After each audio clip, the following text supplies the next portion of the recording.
All right, so here we are with take 2 of the calcium carbonate and HCl. Grad cylinder, invert. What volume? 49 milliliters. Okay, this could present a problem in the event that more than 50 milliliters or more than 51 milliliters of gas are produced. We will see. In the event that it does, then we need to redo it, because we need to be able to measure and determine the final volume of the gas in our grad cylinder. I'm going to thread this in. Okay, it's good. We're all the way in there. My hands are a little bit drippy and wet and everything like that, so I gotta be careful. Calcium carbonate, it is a very fine powder, so it will kind of get everywhere. So make sure that you're cleaning up your area and the common area in the weight room. Next up, I've got my actual calcium carbonate solution, or solid, I'm sorry, and I'm going to put it into my test tube. Done. I've got my 10 mils of HCl.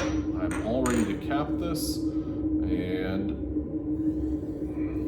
there we go. Okay, that's better. That's better. The gas is being transferred. I think I had 48.5. You can see that the reaction is going, it's bubbling, and it won't take very long. There's still some bubbles.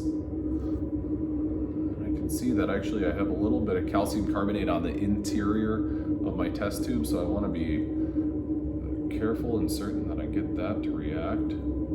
Okay, I got that, just with some minor twisting and shaking. The reaction in the solution is still taking place. It's got to be close to being done soon. I would say that this reaction, this entire process, from when you've added your HCl until when the reaction is done, is going to take no more than 3 or 4 minutes. My gas volume is, let's see, 68 milliliters. So we went from 49, approximately 48, to about 68. So with approximately the same mass of calcium carbonate as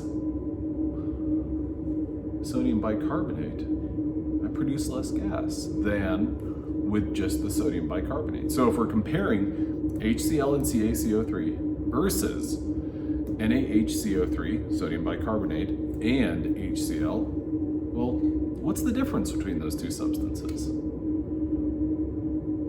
Is 0.2 grams of each of those substances identical? Do we care about masses? We don't really. We care about moles. So number of moles is what matters, and that's going to relate ultimately to the number of moles of gas that's produced. But I'm going to go ahead and call this reaction completed, and yeah, in this case it made about 68 milliliters, so about 20 milliliters, or sorry, it went to about 68 milliliters, so approximately 20 milliliters of gas. All right, well, that in a nutshell is experiment number 10. You'll do this a total of 3 times, so you'll have 3 data points so that you can generate an average, and ultimately then you'll be able to calculate the ideal gas constant. I hope this was helpful. Have a good one.